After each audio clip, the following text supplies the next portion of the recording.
कहानी उन आम घरों की है जहां खाने वाले तो कई, लेकिन कमाने वाला एक मर्द ही होता है। बावजूद इसके उससे उम्मीदें कम नहीं होती।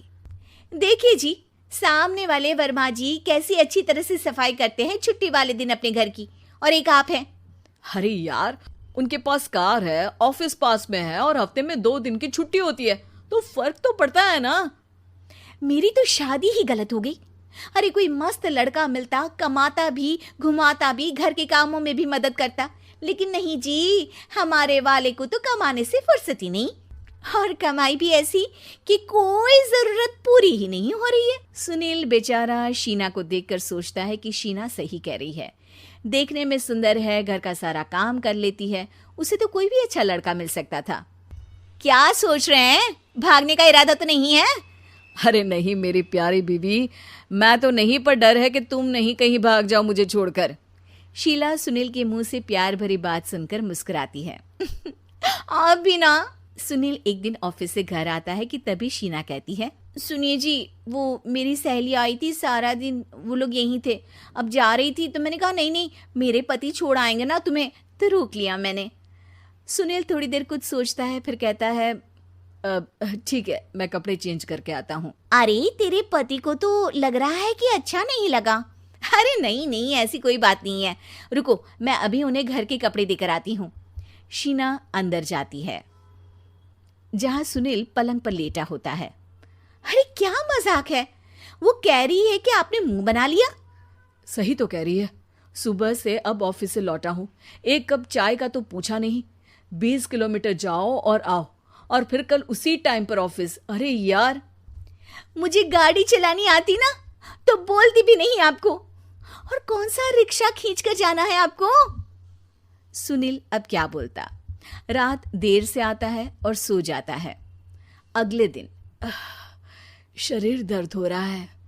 अरे तो मत जाओ ना ऑफिस, चलते हैं ना मार्केट घूमने, फिर पिक्चर देखेंगे और रात में खाना खाकर घर वापस। सुनील जब सारे दिन की थकान वाला शेड्यूल सुनता है तो वो सीधे सीधे ऑफिस के लिए तैयार हो जाता है। अब आए दिन शीना की डिमांड बढ़ती ही चली जाती है और सुनील उसको पूरा भी करता, लेकिन एक दिन, ए जी मेरा भाई आ रहा है, उसे 2 लाख रुपए की जरूरत है। हाँ तो मैं क्या करूं शीना, मेरे पास इतने रुपए नहीं है। हाँ हाँ पता है नहीं है, लेकिन किसी से लेकर तो दे सकते हो ना। अरे मैं किससे मांगू, मेरे तो जानने में भी कोई नहीं है जिसके पास इतनी बड़ी रकम हो। तभी वहां शीना का भाई शीनू आ जाता है। जीजा जी कैसे हैं आप? अब मैं ठीक हूँ शीनू, अचानक इतनी बड़ी रकम की जरूरत कैसे पड़ गई? अरे जीजा जी, वो बिजनेस शुरू किया ना, तो उसके लिए पैसे की जरूरत है, काफी हो चुका है, थोड़ा पैसा बचता है तो मैंने सोचा आपसे ले लूं। अब देखो, मेरे ऑफिस में कुछ लोग हैं जिनकी सेविंग अच्छी है, मैं उन लोगों से बात करके देखता हूँ। सुनील ऑफिस से किसी से पैसे लेकर शीना को दे देता है। शीना वो पैसा भाई को दे देती है। 2 महीने बाद, अरे यार शीना, वो ऑफिस वाला आदमी अपने पैसे मांग रहा है, कैसे दूं? अपने भाई से बोलो ना पैसे दे दे। अरे हाँ हाँ दे देगा, कहाँ भागा जा रहा है, आप उनको बोल दो कि दे देंगे। थोड़े दिन बाद, शीना, वो आदमी मुझसे आज भी पैसे मांग रहा था यार, मैं तंग आ गया हूँ, ऑफिस जाते ही सामने उसका चेहरा दिखता है, क्या बोलूं, बार बार पैसे मांगता है।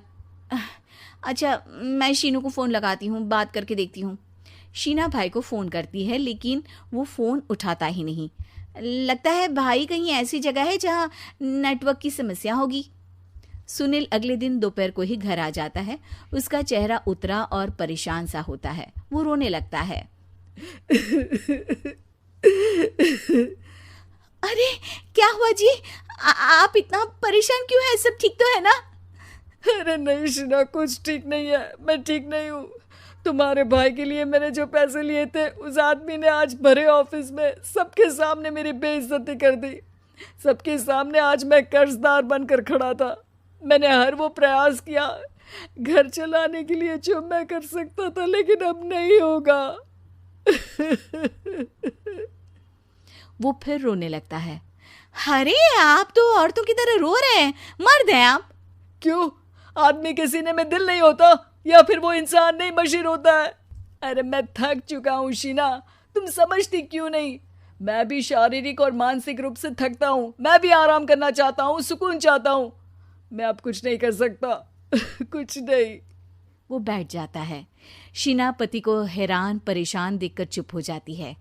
अगले दिन, सुनिए, ये लीजिए 2 लाख रुपये, उस आदमी को दे दीजिए और बोल दीजिए कि आज के बाद किसी को पैसे के लिए बेइज्जत ना करे। सुनील पैसे देखकर राहत की सांस लेता है। अरे शीना, तुमने तो मेरा बहुत बड़ा काम कर दिया। अब मैं शान से ऑफिस जा सकता हूँ। लेकिन ये पैसे आए कहाँ से? ये पैसे मैंने अपने गहनों को गिरवी रख कर लिया है। तुम ठीक रहो, निश्चिंत रहो, मैं बस यही चाहती हूँ। मुझे माफ़ करना, पर अब मैं समझ चुकी हूँ कि मर्द को भी दर्द होता है।